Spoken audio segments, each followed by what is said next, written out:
So I get this question fairly often. My child doesn't like to read, and how do I get them to read? It's not about really the reading. They have to love books. They have to love story. You got to get them to fall in love with stories.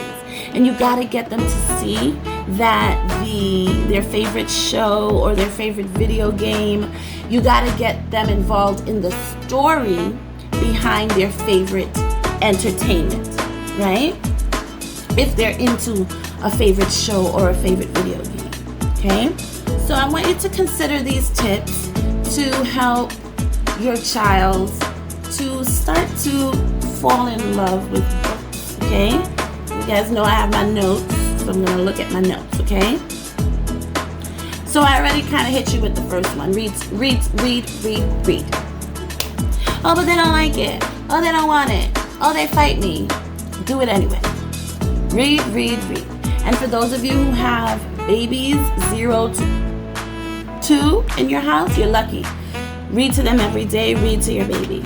Okay? So that's tip number 1. Read aloud. Oh, but my child's in 3rd grade, so read aloud to your child. Put them right next to you. Cuddle and love and bond and love up and read aloud. Why is that important? 1, they need to hear language being bounced off of their ears, because the things that the language they're hearing on a daily basis is conversational language. And for many of us who are in different cultures, they're not just hearing conversational language, they're hearing conversational language paired with whatever culture we're in. So I'm Caribbean, so my child is hearing a mixture of patois, a mixture of Trinidadian mixture. He's hearing a whole bunch of things, and we live in Brooklyn, so he's hearing it all. That's good for other things, but it's not great for his language development. And it's not great for him to fall, for the purposes of him falling in love with reading. I don't want him to be reading like, oh gosh, girl, what is the scene? I want him to be reading in whatever language or tone the author has, and the only way he can know how to do that and switch that on and off depending on the book is if I read aloud to him and he hears me switch my voice depending on the book. Okay? The 3rd advice is visit your library. How many of you have gone to the library? And don't use COVID as an excuse, because they're open now.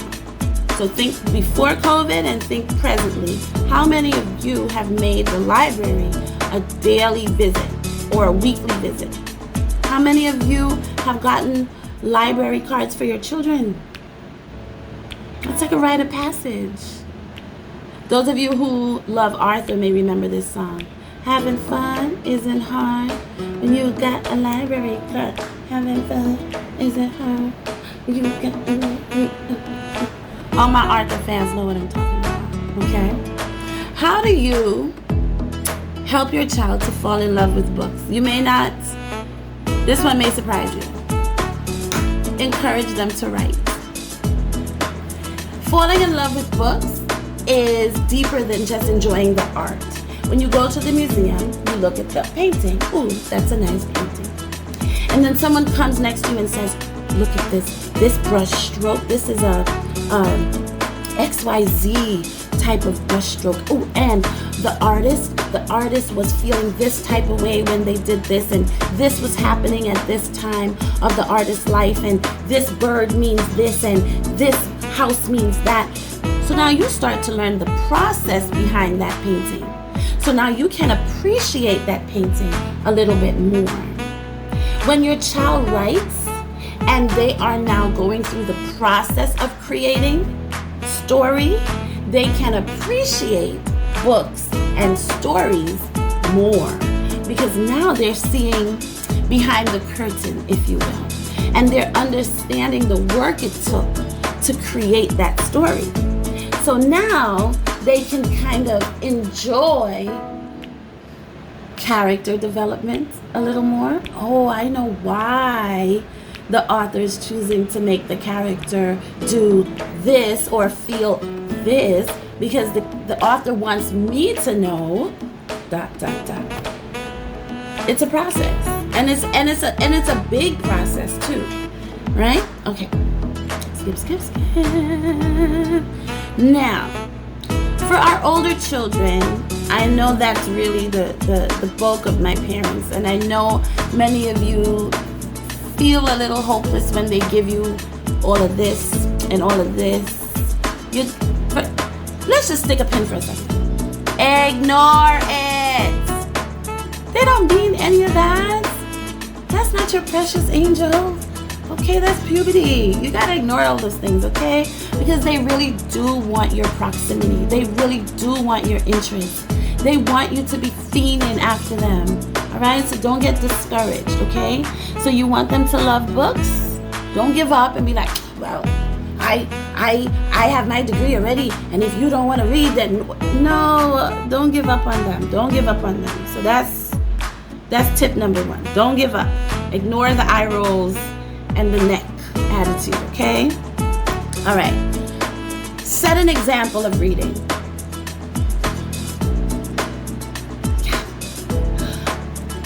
You can't tell them to go read a book if they've never seen you read a book. What do we call that? Hypocritical? Yeah. You can't want them to love books if you don't love books. So if you truly, truly don't love books, I am going to ask you to do 2 things. 1, either fake it and lie your way through their academic career, okay? Let them pretend that you love the books, okay? If you're not willing to do that, then find another way, find another medium. Whether you listen to books off of YouTube, you listen to books off of books.com, you listen to books off of audible.com, right? The audiobooks. You get a Kindle, you read the books on the Kindle. Find another way. But you have to introduce story into your home if you want them to love it. I thought that was the motivation, that was the goal, that's why you clicked on this video. So you gotta do what you gotta do, okay? I'm opting for choice A and B, fake it and find another medium, but that's just me. For your teen, your big kids, right?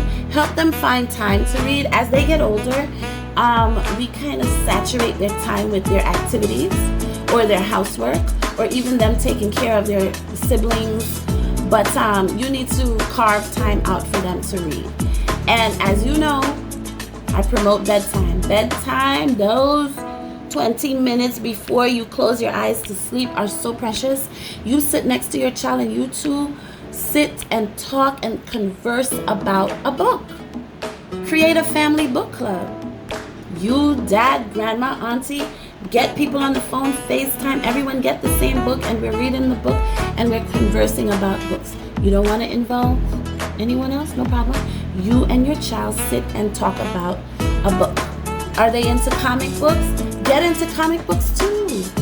And it's not about the genre, it's about the story.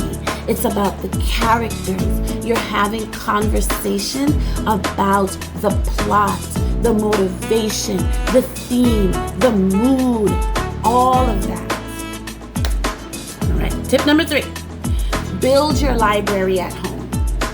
I can't read books that aren't there. I can't read what's not there. I need to have a library so I have something to grab, right? Some of our children from 3rd grade to high school still have their baby books in their bedrooms. Why are they there? As your children get older, the books and their library should reflect that. It should reflect that. And you know who's going to help? What's going to help you with that? The library. Get a library card. Go to the library and get a library card. Books are expensive, so you don't have to buy books. All right? I should do another video of where to get good book finds. Okay, there's thrift stores and yard sales, and if you live in New York, down 14th Street, there's people always selling books. The Strand is always giving away books. There's hidden things, right? If you want them, you're gonna go find them. Okay, so build your child's library. Okay, and in that same vein, as you're building their library, look for books that spark their interest. You are really, really into, I don't know, medieval novels. Your child's not into that, okay? Don't push on them your love. All right, you can share your love with them, but that's not what they love. The point of this whole thing is to get them to love books, to get them to love reading. So let's choose things that they love. Okay, and you can only know that through conversation, letting them talk. They do more talking, you do more listening. And whatever they're into, get books that are reflecting what they're into, okay? Okay. And integrate reading into the child's activities. Talk about books at dinner. Talk about the story they're reading at dinner time. Talk about the story you're reading at dinner time, right? Share with grandma when you're talking to grandma on the phone. Oh, John is reading this book and it's so funny. John, you want to tell grandma? The last thing I want to tell you, for both the older children and the younger children, okay? Parents, those of you with 0 to about 10 and those of you with 10 to about 16, be realistic. Be realistic. If your child is still struggling with certain aspects of reading, right, then you're going to have to do much of the heavy lifting. And that's okay. The point is to get them to love reading. If you have to do much of the reading, don't be discouraged. Be realistic about what they can do and show them some grace. Don't treat reading like a drill sergeant, because then they're not going to like it. Okay? All right. Love you guys. Bye. Be sure to follow Teacher C Reads to Me for tips and tricks to help you help your child fall in love with learning.